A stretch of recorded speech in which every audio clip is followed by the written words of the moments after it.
Hello my dear friends, you're in the Military Summary channel, and today we will discuss the situation in Ukraine on the 13th of March of 2024. Today we have a lot of very interesting details and updates, so let's start. And first let's continue our talks about the borderlands and the situation in the area. Probably the most interesting town on the borderlands is Tyotkina. According to information we have from Ukrainian sources, they managed to capture the entire city, and during the day there were very heavy clashes and fierce battles for the village. And this information we received from the Ukrainian sources, and to tell the truth, that was a fake update and completely live from the Ukrainian side. Of course, during the previous 24 hours, the Ukrainians made a lot of attempts to enter the village, to capture the village, but most of those attacks were repelled by the Russians. Later, the Ukrainian sources published few videos of how they were bombing and attacking the northern part, the central part of the town, but the Ukrainians haven't managed to enter or to gain any foothold inside of the village. They just were showing us some FPV drone strikes and so on. But when talking about the Ukrainians, of course, when they reported that they captured the village, they gave some updates and some, let's say, evidences they based their conclusions on. And during the day, we got just one video. The video was published by these guys from the proxy Ukrainian soldiers, and they were saying that currently they are in the Tyotkina, that the village was completely captured by them, that there are very heavy clashes, and that the streets are under complete Russian fire control. So the situation is very difficult and so on. But later, the Russian sources and Ukrainian sources and neutral sources tried to geolocate the video, and they managed to geolocate the place where the Ukrainians were filming, and this is the building. So we can see and we can recognize this area, this building, by these blue windows. So this is the blue windows, and this is the same building with blue windows. And the geolocation belongs to the Ukrainian territory and to the village by the name of Ryzhivka. So the Ukrainians were making the video right in front of this building, and they were saying that they are on the territory of Tyotkina and that they were controlling this village completely. So this is the situation about the area. So currently the Ukrainians haven't managed to establish control over even a single street or even a single basement or warehouse on the border, and the clashes still continue on Ukrainian side, and mainly the Russians are bombing and attacking the Ukrainian forces. Now let's move to Belgorod area. We also have a lot of updates. After the Ukrainians were completely defeated and having significant losses, were forced to fall back, the Russians start hunting after the Ukrainian positions. They start discovering their, let's say, temporary positions, hospitals, command centers, headquarters, and during the day the Russians managed to, let's say, discover a few of the list and destroyed them with Iskander and FAB strikes. Furthermore, some buildings also were destroyed and damaged by Lemur missiles and helicopter Ka-52 self-navigated missiles as well. Also, we got more details about the clashes in the vicinity of Nikhoteevka. Today we got additional, let's say, video of clashes in the area with the better quality. On this video, we can see the Ukrainians who were trying to cross the border. We can see the Russians. We can see how the Russians start bombing and attacking the Ukrainians. We see how the building with the Ukrainians was almost reduced to ruins. We see also a lot of explosions. Few FABs arrived in this area. Later, at the final stage of the video, the Ukrainians tried to attack with new tank, but the tank got on minefields and also was destroyed. So basically, the Ukrainians haven't managed to achieve anything in the area. The Ukrainians were defeated, had significant losses, and were forced to fall back. So the situation, at least on the 12th and the 13th of March, on this direction finished. Currently, according to the Russians, the Ukrainians are regrouping, and very likely they will make more attempts in the future, because the president elections will be finished, of Russian Federation will be finished by the 17th of March. So there are still 4 days, and obviously these 4 days the Ukrainians will make more attempts to, let's not ruin, but at least maybe to make some media damage to the president elections on the territory of Russian Federation. Now we are moving to the northern Kupiansk direction. We haven't received anything, and when talking about the report of Ministry of Defense, the Russians included mainly the numbers from the borderlands. The Ukrainians in total lost around 250 soldiers and 20 vehicles of different types, including tanks and so on. And when talking about report, we got very interesting numbers. The Russians reported that Ukrainians, during the attempts to cross the border, lost 7 tanks and 7 US-made Bradley infantry fighting vehicles. And this is a very important number, because Ministry of Defense of Russian Federation has 2 channels. has many channels. Some of them they have a main channel in Russian language, and also the Ministry of Defense of Russian Federation has the channel in English version. And if you open the same report from both channels, you're gonna see that there are different numbers. For example, when talking about English channel, there you can find that as a result of clashes on the borderlands, the Ukrainians lost 3 Bradley US-made Bradley infantry fighting vehicles. And if you open Russian Ministry of Defense report, you're gonna see that according to the Russian report, the Ukrainians lost 7 US-made Bradley infantry fighting vehicles. Maybe this is mistake, maybe I don't know what is the reason, probably it's mistake, but anyway, it's very difficult for now to understand which report is correct, a Russian or the English version. When talking about the southern Kupiansk direction in Liman area, there are no changes, just heavy clashes and further progress of the Russians towards the Ribets River.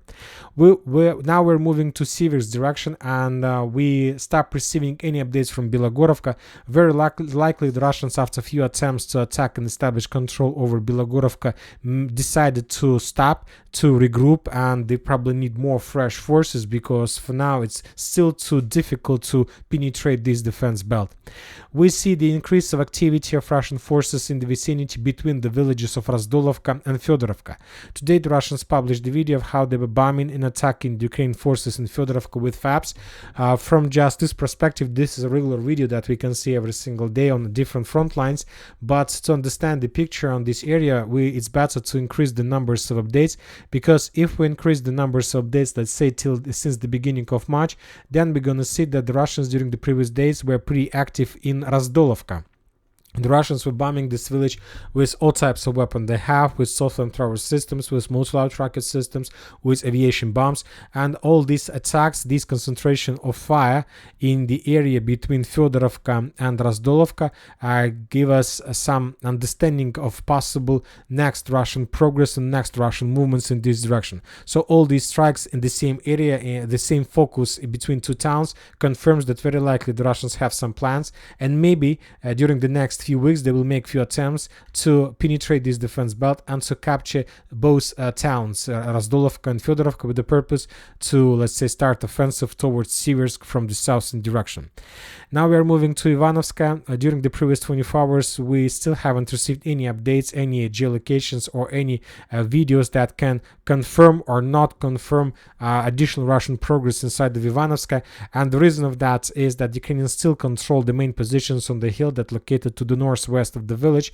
The Russians published another video of how they were bombing and attacking, basically suppressing the Ukrainian forces on the hill, but for now all those attacks probably gave some results for the Russians, but not the results that the Russians were expecting. They need to suppress completely, and furthermore they need to capture this territory to force the Ukrainians to fall back if they want to finish the battle for Ivanovska and to establish complete control not just over the central northern but also over the western part of the village. Chastov Yar, the Russians continue bombing the territory, and we got additional videos of how the Russians were bombing the area with caps, FABs, cluster rounds. So the town is under very heavy fire. To be more precise, the eastern part of the town, of the stronghold, the Russians are saying that this is something like artillery preparation before first attempts of the operation on the ground, and most of the sources are saying that the Russians are not planning to storm this stronghold in front, and that the Russians are planning to do this along the railways. So this is the reason why the Russians are so concentrated mainly on the northeastern part of the village. So this is the main Russian focus, and this is exactly the area the Russians are planning to attack. And the main reason of that is the forest, and it's the perfect, let's say, area where the Russians can hide and to stay invisible for Ukrainian FPV drones, for Ukrainian artillery, and so on. For now, the Russians still haven't conducted any ground operation. Now we're moving to Bakhmut, to Avdiivka direction, Donetsk-Avdiivka direction. The Berdichi, Stepova, Orlovka line and Tonenka line, no changes on the ground. There are still heavy clashes, and as you can see, according to the line of combat contact, we can make a conclusion that Ukrainians did manage to stabilize the line by sending additional forces, and the Russians reduced the pressure. Now they are not so so focused on this area as they used to be focused at least 3 weeks ago. Now the main Russian focus lays in Pervomayska. After the fall of Nivoyska, this morning we got additional updates about further Russian progress in central part of Pervomayska. We got the video from the Ukrainian 59th Motorized Brigade, how they were attack FPV droning the Russian armored vehicle almost in the central part of Pervomayska, which confirms the Russian progress. We have adjusted the map and we see the additional Russian progress in the area. We see that the cauldron is about to be created, or at least operational encirclement. Furthermore, we have already something like operational encirclement, because during the day the Russians have already established control over the M30 road that goes from Karlovka-Umanska to Pervomayska. On this video we can see another evacuation machine that was probably trying to evacuate wounded soldiers, but the Russians destroyed that machine on the way to the safe area. And if we increase the numbers of updates, let's say since the beginning of March, we're going to see that that was not the only let's say case and not the only attack from the Russian side. A few days ago, to be more precise, on the 9th of March, the Russians published the video how they managed to discover another concentration of Ukrainian forces who were unpacking some supply machine, and after the Russians discovered the area, they started bombing this territory heavily. So everything is under Russian control. The main roads are under Russian control, so it's just a waste of a matter of time when the Ukrainians will fall back from this area towards Karlovka. Furthermore, the Russians during the previous 24 hours managed to conducted successful counter-artillery duels. They published a lot of episodes, a lot of videos of successful counter-artillery duels. A lot of Ukrainian artillery systems were destroyed as a result of counter-fire. So after the Russians established control over the main hill in Nivoyska, we can expect that the next days we're going to see more and more destroyed armored vehicles and artillery forces of the armed forces of Ukraine to the west and northwest of Krasnogorovka. After the Russians suppress the Ukrainian artillery forces, they will make more attempts to attack Krasnogorovka. The Ukrainians announced the evacuation from the stronghold from Krasnogorovka. First, they have already evacuated the Western equipment and the Western weapon. After the Ukrainians evacuated the, let's say, old Soviet types of armored vehicles, they evacuated officers. Currently, the Ukrainians left just rear guard forces, whose main purpose is to hold the stronghold as long as possible.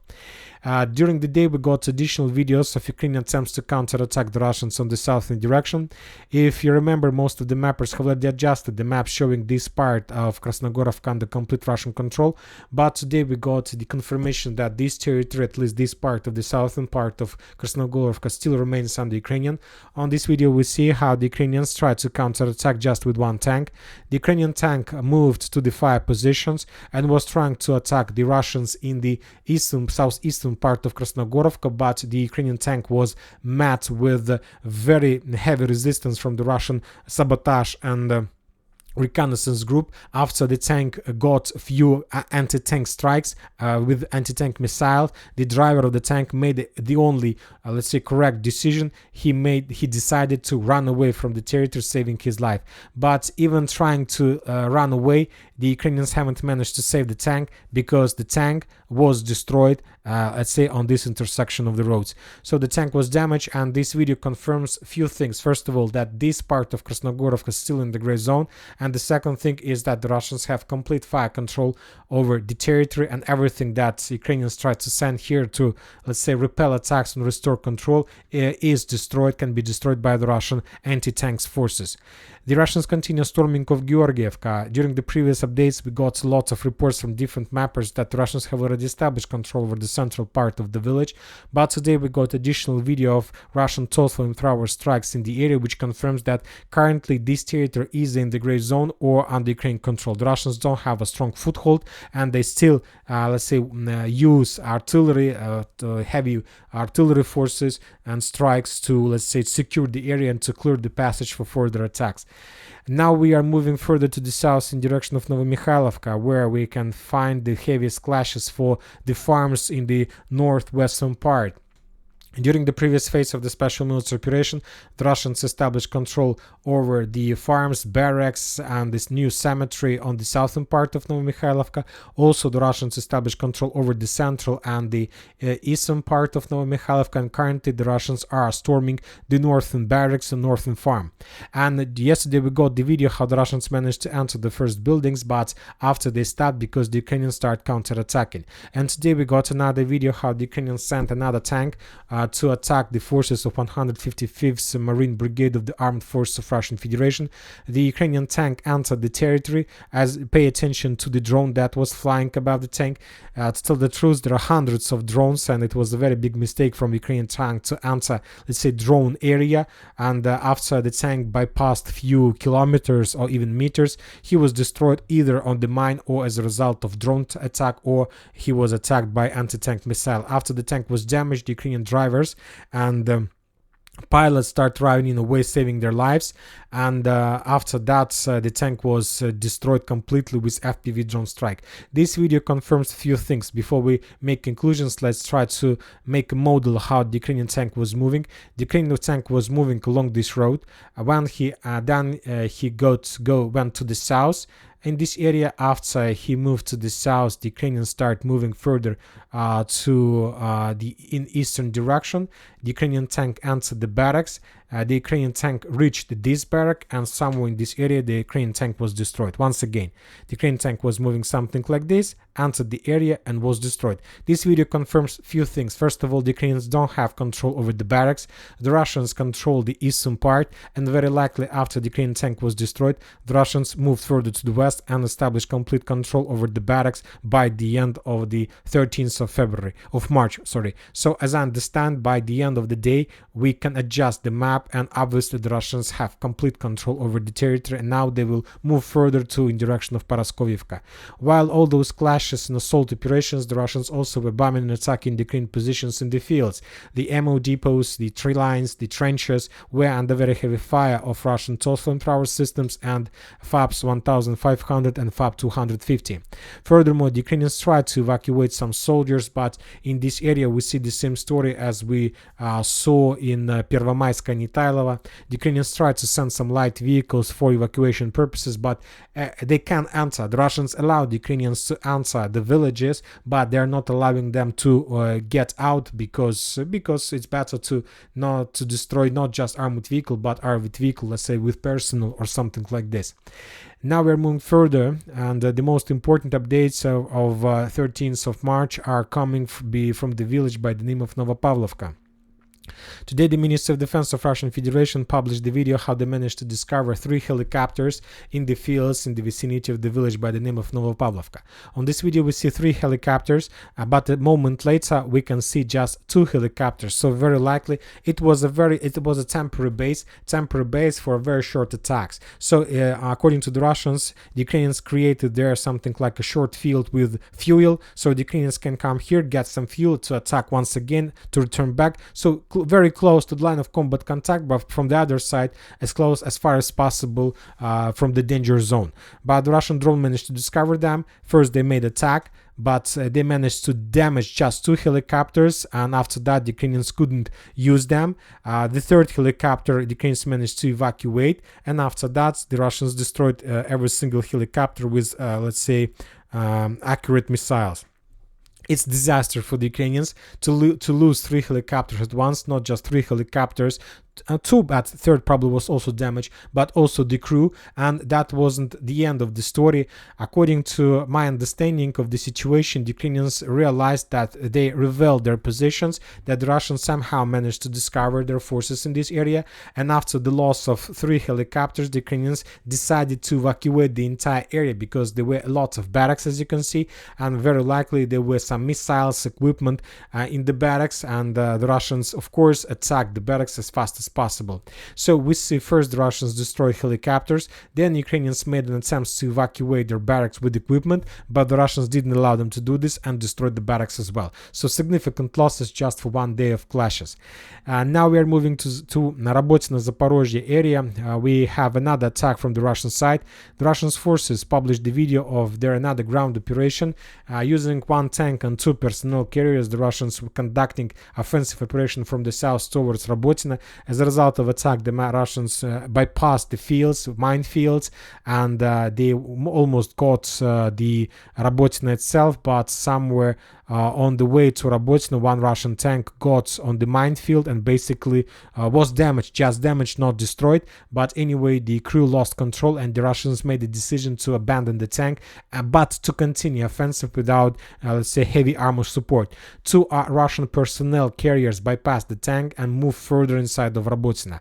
They entered Robotyne, they were moving along the streets, along the trenches, and now we can see how the Russians successfully entered Robotyne from the south. One Russian personnel carrier moved to the west in the central part. On this part of the video, for example, we can see how one Russian armored vehicle stopped in this area and the second one moved further. So if we return back to the map, we can make a model of Russian movement. The Russians were moving something like this along this arrow. Somewhere in this area the Russian tank was damaged and abandoned.